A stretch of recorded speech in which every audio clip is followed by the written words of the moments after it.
Now I am with Bodoland University students and they are selling mushroom products like biscuits and asher and etc. Hello friends, welcome back to my channel. Asa kalambai nोंथांमोना बयबो मोजाङै दङ। जोङो दायो Bodoland university क'क्राझाराव थांगासिनो दङ। बाहाय first Bodoland माशरुम मेला दङ। मैखुननि आबादनि मेला आरोखि ना होमबा। जों दा नोंथांमोननो देखायगोन भिडिअखौ जोबजासिम नायलांदो। जोङो बाहाय जोंहा मानगोनां एग्रिकालचारनि SDAO सार आरो आंनि माखासे लोगो बिथांमोन आरो माखासे फार्मारफोरबो दङ। नोंथांमोना भिडिअखौ जोबजासिम नायलांदो। नोंथांमोननो बेसेबां हायो आं दिन्थिगोन आरो नोंथांमोना आंनि चेनेलखौ साबस्क्राइब खालामना होदो जायफोर आंनि चेनेलाव गोदान आरो भिडिअखौ मोजां मोनोब्ला लाइक शेयार आरो कमेन्ट खालामगोन होननानै आं आसा खालामबाय। जोङो दायो थांगासिनो दङ। नै हम कोकराझार जा रही हूँ अभी छापागुड़ी मिल गया क्योंकि यहाँ पे मशरूम मेला हो रहा है अभी कोकराझार में बोडोलैंड यूनिवर्सिटी में। तो गाइस आप लोग देखते रहिएगा और मेरा वीडियो अच्छा लगे तो प्लीज़ लाइक शेयर और सब्सक्राइब कर देना।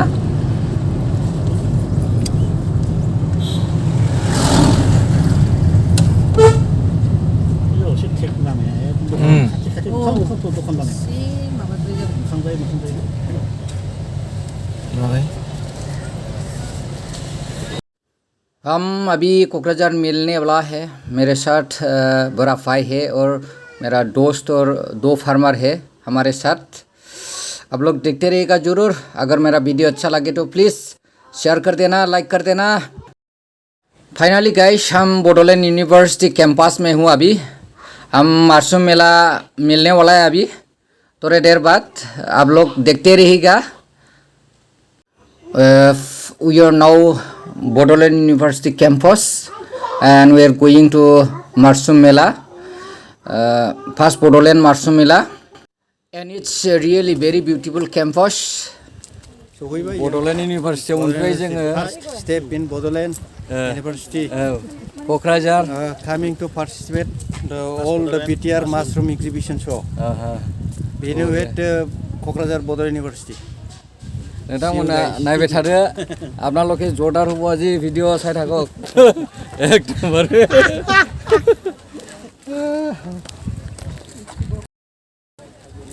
तो गाइस नोंथांमोना नायबाय थादो जों नै दा थांगासिनो दङ लैहोर लैहोर मानसि फैखादों बड'लेण्ड इउनिभारसिटि क'क्राझार माशरुम मेला दङ दिनै माने मैखुननि मेला दङ नोंथांमोननो दिन्थिगोन नोंथांमोना नायबाय थादो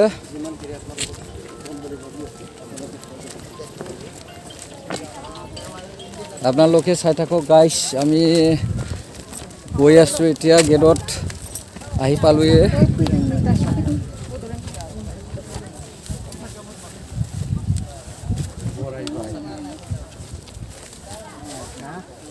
오, dia hamai so. Kayong tuwa kay.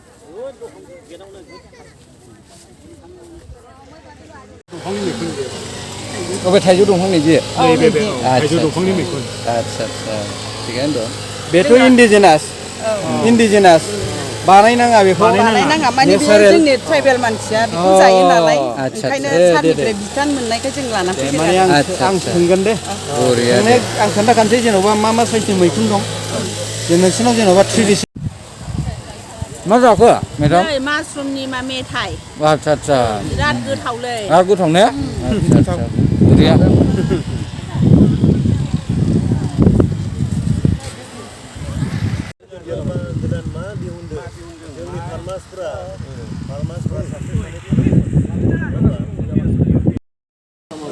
मा लाखो मैखुन लादों आङो मैखुन लाबायना आच्छा आच्छा 50 थाखा बेयो 60 थाखा आरो आच्छा 60 थाखा लादोंना बियो ओमफ्राय मेथाइबो दङ आच्छा आच्छा मैखुनजों बानायनाय ओइ सासे जानो नागिरखायो ओमफ्राय लाथ'आदा माबेलाय मैखुनजों बानायनाय नामा बेबो मैखुनजों बानायनाय बुजिया जानो नागिरनायखाय लाथ'आदा आदसा आदसा दे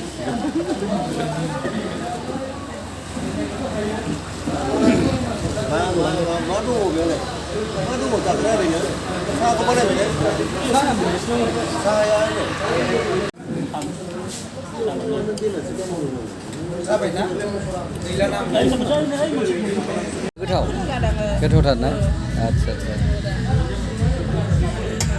फैयामोन जोङो बिजनिनि मा गामि बालाथुला आदसा माजों फैया उइंगारजों फैदों ना आदसा फैनानै माबायदि मोनखो बाहाय मोजां मोनदों ना आदसा आदसा दे थिगानो दं सेल्फ हेल्प ग्रुपनि नामा जों फैफेरनायबो जायाखैमोन नालाय दिनैसो फार्स्ट आदसा आदसा सारा लेंहैनायखाय आदसा थिगानो दं दे ग्रुप मोननैनि आरो मोनसेया सुदेमा सेल्फ हेल्प ग्रुप मोनसेया समायना सेल्फ हेल्प ग्रुप समायना सेल्फ हेल्प ग्रुप ना आन्डार बिजनि साब डिभिजन जाबाय नङा होमबा आदसा दे मोजां साथाम एसे मोजां नायलांदो नङा होमबा एसे सोलोंदो औ एसे टाइमसिमखौ थिगानो दं दे আপোনাৰ চৰকাৰী যোনবিলাক আমাৰ কাৰ্যকলাপ আছে তাত আমি ODOP বা এক্সিলাই সামগ্ৰীৰ আমি যোনটো আমাৰ যোনটো কনচেপ্ট বা আইডিয়াটো আমি শুনিবলৈ পাওঁ আমাৰ আচলতে ODOPৰ অবজেক্টিভটো কি সেইটো আমি এখন থুলমূলকৈ ক'ব বিচাৰিছোঁ যে আমাৰ এক্সিলাই সামগ্ৰী বুলি কৈছে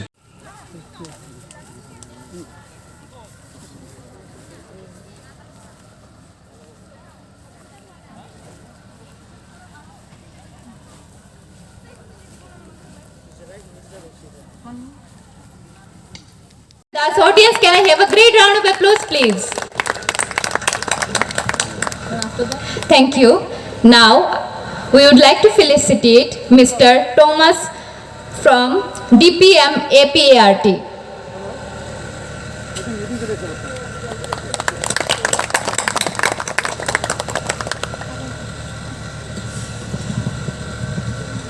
আমাৰ বেংক অফিচিয়েল সকলক ৰিপ্ৰেজেন্টেটিভক ইন্ট্ৰোডিউস কৰিব কৈছো so we would like to request to please introduce yourself नमस्कार मेरा नाम Arvind Kumar LDM Kokrajhar from UCO bank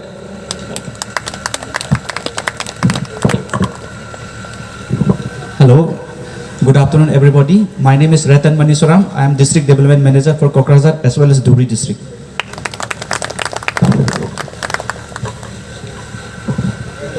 तुम्ही कोण आहे